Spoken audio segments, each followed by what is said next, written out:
Hello everyone. आज चाहिँ हामीले चाहिँ हर्दी खनेर चाहिँ यहाँनिर बाजेले धुनु हुँदैछ।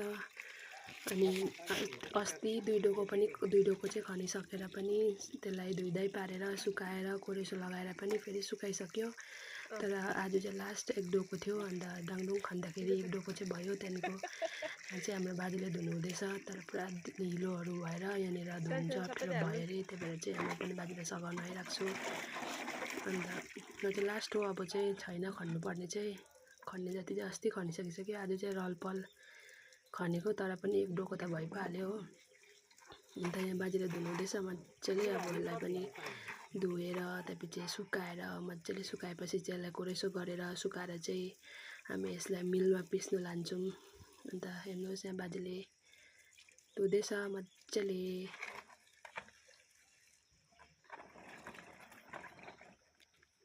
अनि हाम्रो चाहिँ यहाँनिर चाहिँ पुरा नुहाएर रेन्टमा बस्नेहरूले नुहाएर यहाँनिर स्याम्पूहरू यतातिरै फ्याँक्छ नि त खोलहरू। त्यही भएर चाहिँ आज चाहिँ